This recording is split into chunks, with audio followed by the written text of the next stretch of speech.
Y hoy tuvimos un mercado también bastante ambivalente durante el día, pero terminó de nuevo con mucha fortaleza.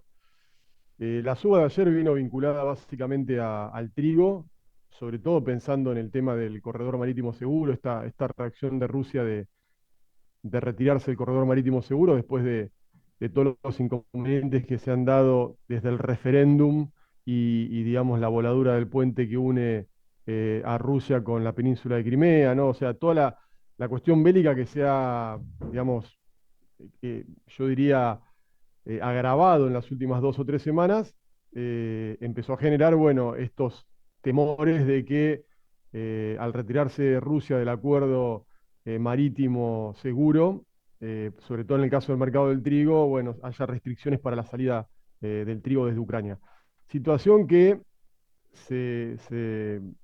yo diría, tomó más caudal en el día de hoy, porque hay buques hoy en Ucrania, en el puerto de Odessa, que claramente no han podido salir o no han podido llegar por cuestiones de seguridad, ¿no? Vinculadas al riesgo de que sean bombardeados o los alcance un misil cuando estén dejando el puerto de Odessa. Con lo cual eso, en el trigo que arrancó levemente a la baja hoy, terminó claramente con un mercado también sostenido.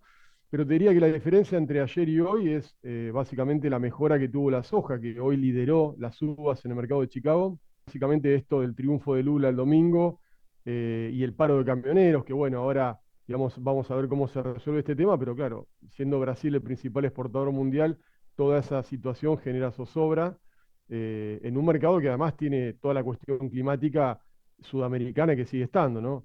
La cuestión climática, las heladas que hemos tenido en la Argentina, que obviamente afectan también al trigo, pero también, digamos, pueden afectar a los maíces que están sembrados tempranos.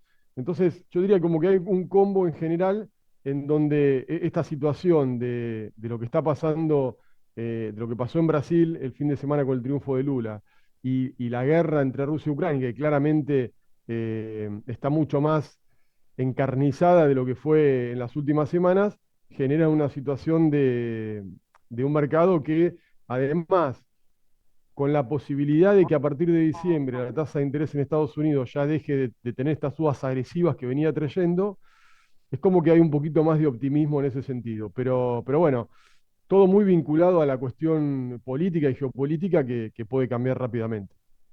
Y todo en un escenario además de complicaciones climáticas, ¿no? Porque lo vemos cotidianamente en Argentina, pero sucede en todo el mundo.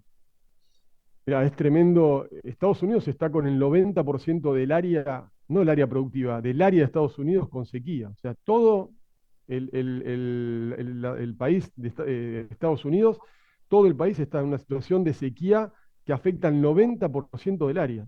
Y cuando vamos al trigo de invierno que se está sembrando ahora, tenemos 74% del área de trigo de invierno que está afectada por la sequía y una condición del cultivo que informó el USDA el lunes pasado, 28% condición buena y excelente, que es la peor de que se tiene registros.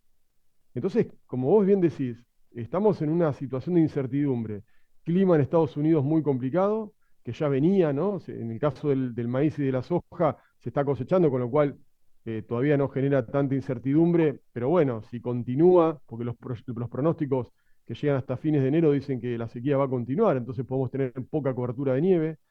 Venimos de una ola de calor intensa en Europa, de sequía también en China y en Sudamérica tenemos una triple niña, con lo cual claramente el clima va a marcar un poco el ritmo de las cotizaciones de acá para adelante y como yo digo, digamos, no se puede asesorar a un productor diciéndole que venda o que no venda. Acá, digamos, la cobertura, yo diría la ingeniería comercial o la inteligencia comercial tiene que estar a la orden del día en función de lo que pueda pasar con el clima. Yo no puedo aconsejarle a nadie.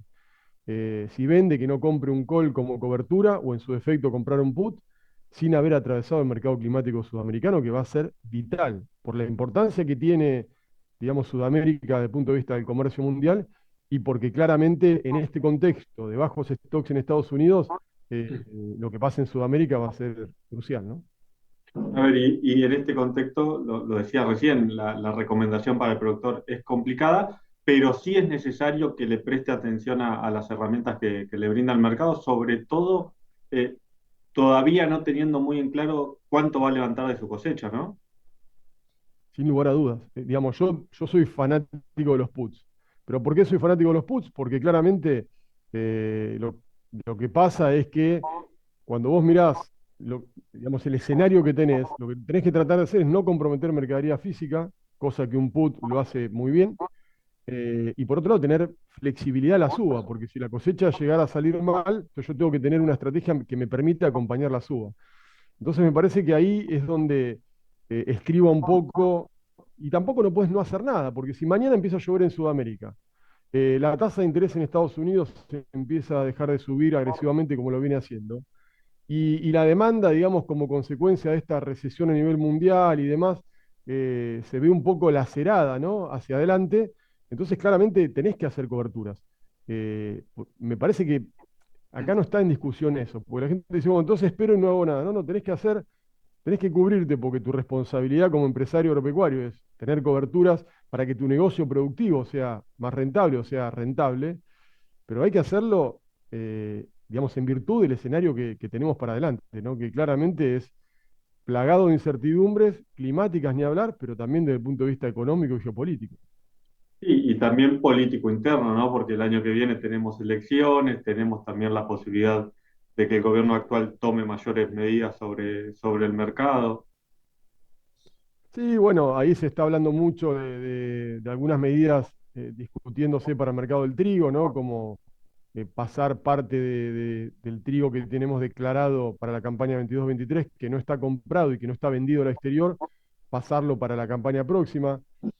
Bueno, sí, obviamente, seguimos interviniendo en un mercado y como bien dice el dicho, intervencionismo mata mercado, ¿no? Entonces, eh, esto ya ha ocurrido, no dio resultado, y lo que termina pasando después es que vos intervenís en mercado por alguna decisión y después terminís interviniéndolo de la intervención y después haces la intervención de la intervención de la intervención, porque si no se hubiesen declarado estas 8,8 millones de toneladas para que la exportación pague los derechos de exportación adelantados, no estaríamos discutiendo ahora de pasar mercadería de una campaña a la otra. Entonces, y dentro de un tiempo vamos a estar discutiendo, como consecuencia de una decisión política y un intervencionismo, vamos a estar discutiendo otros problemas que van a tener que tener otro grado de intervención. Y bueno, y claramente esto ya está probado que no funciona. Pero sí, hay que lidiar con esto, y sobre todo el año que viene, un año electoral, donde claramente eh, los intervencionismos pueden estar a la orden del día, sin duda. Un comentario sobre el cierre del maíz en la jornada de hoy. El maíz, bueno, hoy fue un follower, ¿no? Fue un seguidor de estas dos variables que tienen que ver con lo que está pasando en Brasil, por un lado, que afecta a la soja y tracciona la suba a la soja, y por otro lado, lo de la guerra entre Rusia y Ucrania, que afecta al trigo. Entonces, el maíz, claramente, hoy fue un seguidor, un acompañamiento, digamos, de lo que ocurrió con el trigo y con la soja. Pero de nuevo, ¿no? Hoy el USDA está proyectando cosecha récord para el maíz en Sudamérica. Le pone 55 millones de toneladas al maíz en Argentina, que es una cosecha récord, digamos, la mire donde mires, y también una cosecha récord de maíz en Brasil.